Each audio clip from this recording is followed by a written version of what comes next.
today video, ayan, cooking show ang ating tema sa ating video vlog. And ayan, hugas na natin yung mga napamili ko sa sample market kaninang umaga. Ang binili ko is manok, isda, at gulay, pampahaba ng buhay. Okay, ayan, hugasan na nga natin itong mga pinamili ko. Yung manok, adobohin ko lang siya. Yun, para mamayang gabi hindi na magluto, but this afternoon ang ating lulutuin is inihaw na bangus. Okay, ayan, hugasan na natin siya. Dalawa yung binili ko. Ayan, ang mahal ng isda, pero dahil craving natin is inihaw na bangus, gagawa tayo imbis bumili.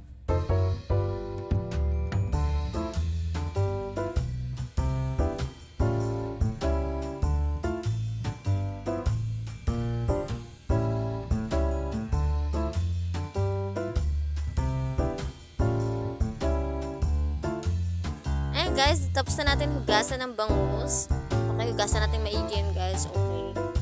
Sunod naman natin yung kamatis. 5 piraso yung ginamit ko. At 2 pirasong sibuyas na pula. Okay, guys. Ayan, mas trip ko talagang ginagamit, guys, yung pulang sibuyas. Kasi mas malasa siya. Okay.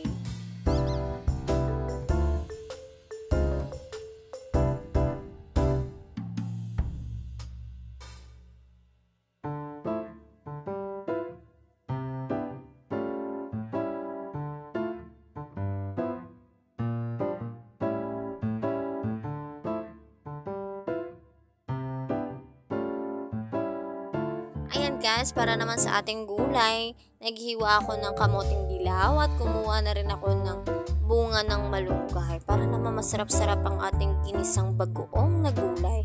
Nakapartner ng ating inihaw na bangus. Ayan, mapaparami na naman yung kain ko, guys.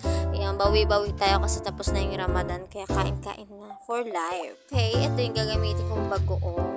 Ayan, bumili na rin ako ng foil para naman ibalot natin yung bangus.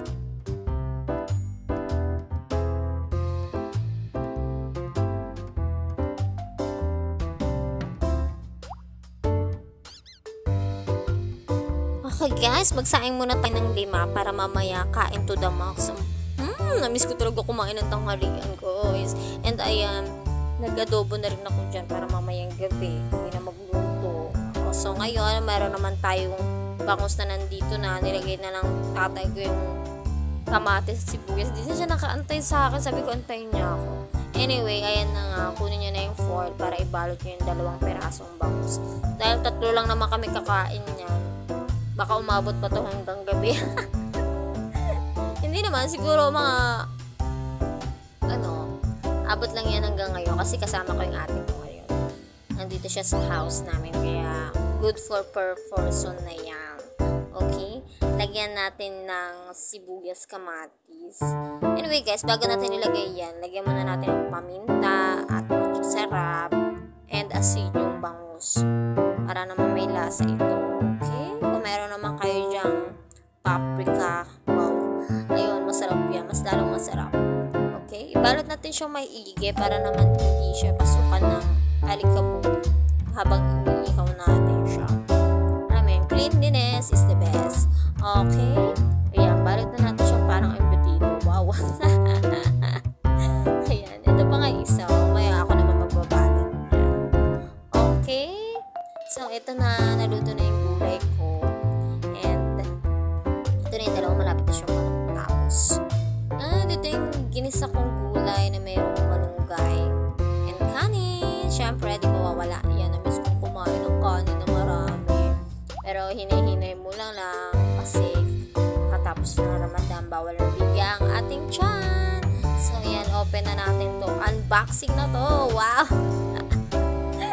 Excited din pamangkin kong kainin niya. Kasi kumakain ng isda yun. So ayan na nga. Pinapusok ko na sa aking sister para naman may thrill yung pagbibideo natin. May init-init pa siya niyan eh. Sobrang init. Hindi lang siya nausok, syempre. Yun yung diba? Hindi naman siya yung